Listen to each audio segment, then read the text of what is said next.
करते हैं बिहार की। भागलपुर हादसे पर मुख्यमंत्री नीतीश कुमार का बयान सामने आया है। निर्माण एजेंसी पर सीएम ने एक तरीके से देखिए ठीक रहा फोड़ दिया है। सीएम नीतीश ने कार्रवाई के आदेश दिए। निर्माण एजेंसी के खिलाफ कार्रवाई के आदेश दिए गए। विभाग के लोगों को कार्रवाई के लिए कहा गया है। ये बिहार के मुख्यमंत्री नीतीश कुमार कह रहे हैं। ये पूरी घटना जो घटी उसके बाद तमाम सवालों के बीच बिहार के मुख्यमंत्री नीतीश कुमार की पहली प्रतिक्रिया सामने आई। भागलपुर में जो हुआ है अभी कुछ समय पहले एक बार और हुआ था, तो उसी समय हमने कहा ऐसा क्यों हुआ है, और जबकि हम इसको बनाने के लिए हमने बहुत पहले तय किया था। हमने 12 में ही देखा, अब 14 से काम शुरू हुआ। अब जिसको भी दिया गया है एजेंसी, अब इतना देर क्यों हो रहा।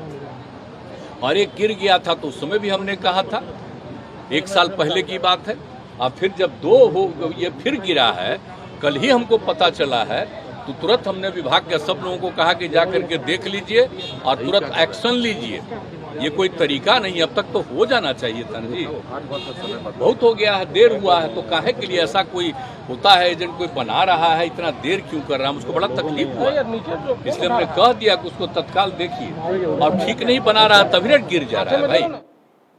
तो देखिए जांच की बात कही जा रही है, लेकिन आप इन तस्वीरों के जरिए जरा हालातों को समझिए। ये जो पूरा इलाका है भागलपुर का इलाका है, नीचे आप देखिए गंगा नदी है, और इसी दौरान ये जो 100 किलोमीटर का जो हिस्सा है वो अपने आप एकदम से कुछ मिनटों में गंगा में समाहित हो जाता है। अब सवाल ये उठता है, क्योंकि देखिए 9 साल पहले इसका शिलान्यास हुआ था 2014 में, लेकिन उसके बाद इस जो समय सीमा थी, जो डेडलाइन थी, वो बढ़ाती चली गई। और उसके बाद अब सवाल ये उठता है कि आखिरकार किस तरीके से यहाँ पर जो सामग्री थी उसका इस्तेमाल किया गया। हालांकि बड़ी बात यह है कि इससे पहले भी यही पुल का एक हिस्सा टूटकर गिर चुका है, लेकिन उसके बावजूद वहां पर सबक नहीं लिया गया। ये जो तमाम लोग यहाँ पर बैठे हुए हैं, उन्होंने इस पूरे घटना को अपने मोबाइल में कैमरे में कैद कर लिया है, लेकिन ये तस्वीरें बहुत कुछ बयां करती है, क्योंकि बिहार में पहली मर्तबा नहीं है जब इस तरीके की कोई घटना घटे। अब सवाल ये है कि आखिरकार भ्रष्टाचार में कौन लोग लिप्त हैं और इस पूरे मामले में किस तरीके से कार्रवाई आगे बढ़ती है। और क्या ये भी सवाल उठता है कि यहाँ पर निर्माण के नाम पर सिर्फ और सिर्फ खानापूर्ति हो रही थी। बिहार में पुल गिरने के बाद से सियासत तेज है, जहां पर एक तरफ जेडीयू ने हाल ही में बालासोर ट्रेन हादसे पर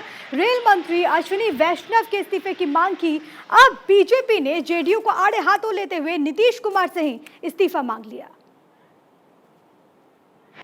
9 साल से पुल बन रहा है, कैसा पुल बन रहा है। 14 में मैं ही गया था इनको लेकर ब्रिज का शिलान्यास कराने। 9 साल, पता नहीं प्रधानमंत्री जी के इस देश में अब नीतीश बाबू का क्या रोल रह गया। नीतीश कुमार अब बिहार को एक दिन भी मुख्यमंत्री हैं तो वो हानिकारक है। आगवानी घाट पर बने निर्माणाधीन पुल, जिस पर आम परिचालन नहीं, इसके पहले भी पुल का पाया गिरा। आईआईटी रुड़की से इस तमाम पक्षों की जांच के लिए विभाग ने संबद्ध आदेश दिया।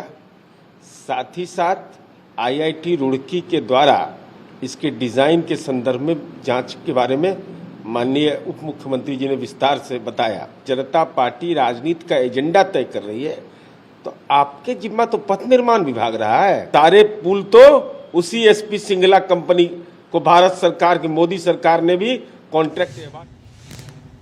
तो देखिए पुल पर सियासत तेज हो चली है। इस बीच चिराग पासवान ने भी नीतीश सरकार पर हमला बोला। साल में 2 बार पुल गिरना भ्रष्टाचार का उदाहरण, ये कह रहे हैं जमुई से सांसद चिराग पासवान। नीतीश जी बताइए ये भ्रष्टाचार नहीं तो क्या है, ये सवाल उन्होंने पूछा है। आप देख सकते हैं चिराग पासवान का ये ट्वीट आपकी टीवी स्क्रीन पर। आप बिहार की छवि को धूमिल करने में लगे हुए हैं। आपसे बिहार नहीं संभल रहा तो देश क्या संभालेंगे, ये चिराग पासवान ने सवाल भी पूछा है। चिराग पासवान का ये ट्वीट जिसके जरिए उन्होंने तमाम तरह के जो सवाल हैं वो बिहार सरकार पर उठाए हैं, वो नीतीश कुमार पर उठाए हैं।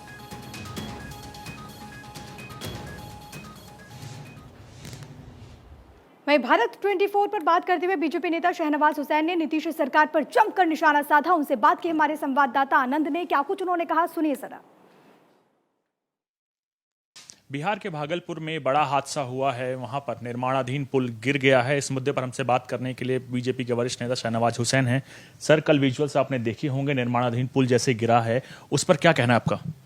नहीं, देखिए, हमारे भागलपुर में ये पुल बन रहा था और ये खगड़िया से भागलपुर को जोड़ता, और क्योंकि जो बाबा अजगबीनाथ का मंदिर है वहीं से लोग श्रद्धालु जल उठाते हैं और वो करोड़ों लोग देवघर जाते हैं वहाँ से। अगर ये पुल इसलिए अनाउंस हुआ था, 2016 में ही अनाउंस हुआ, और तब सरकार में बीजेपी नहीं थी, और उसके बाद कुछ दिन कबल हवा चली और उसका स्ट्रक्चर उड़ गया। तो उसकी जांच रिपोर्ट आनी थी, आई, उस पर बिहार सरकार शिथिल होकर बैठी थी और ये कहा गया कि नहीं, वो स्ट्रक्चर रखा था, उसको टाइट नहीं किया था, नट बोल्ट लगाया नहीं था, इसलिए हवा से उड़ गया लोहे का स्ट्रक्चर। ये भी पूरे देश में इसका मजाक बना था कि आखिर हवा ऐसी आंधी होगी जो हवा का स्ट्रक्चर उड़ जाएगा पुल से, और पुल बना नहीं था। तब भी हम लोगों ने अलर्ट किया था बिहार सरकार को कि आप इस कंपनी के बारे में जांच कीजिए। ये कंपनी बिहार में कोई भी पुल बनता है तो इसी को ठेका मिल जाता है, और जहाँ भी ये ठेका मिलता है उसके बाद उसमें ये बहुत ज़्यादा गड़बड़ करती है। और इसकी एक अच्छी सेटिंग ये होती है कि इसके बनाए हुए पुल के बारे में शिकायतें जो भी आती है उस पर कोई सुनवाई नहीं होती। और अभी भी इसने बहुत सारे काम जो बड़े पुल के हैं वो बिहार में इसको मिले हैं। इस कंपनी को पूरी तरह ब्लैकलिस्ट करना चाहिए और इसके सारे बनाए हुए पुल की जांच करनी चाहिए। सर, जैसे कि आप बोल रहे हैं कि लगातार इसको टेंडर्स मिल रहे हैं और इसकी कई अनियमितताएं देखने को मिल रही हैं, इसका मतलब सर कहीं फेवरेबल है ये? हाँ, ये देखिए, बिहार सरकार क्यों मेहरबान है इस पर, क्योंकि स्ट्रक्चर उड़ गया, कोई कार्रवाई नहीं हुई। अब पुल ढह गया, अब भी कोई कार्रवाई नहीं करेगी बिहार सरकार। अब भी ये बिहार सरकार का बहुत दुलड़ुआ है। क्वेश्चन मेरा ये है, नीतीश बाबू लगातार विपक्ष को एकजुट कर रहे हैं, लेकिन लगातार करप्शन से रिलेटेड स्टोरीज बिहार से आती रहती है, तो क्या लगता है एक विपक्ष एक हो पाएगा 2024 के चुनाव में? देखिए, जिस तरह पुल ध्वस्त हुआ है उस तरह उनका वो भारत की मीटिंग भी ध्वस्त हो जाएगी। हमसे बात करने के लिए बेहद ही शुक्रिया सर। ये थे बीजेपी के वरिष्ठ नेता शहनवाज हुसैन। कैमरामैन संदीप पाल सिंह के साथ मानंद कुमार सिंह, भारत 24 दिल्ली।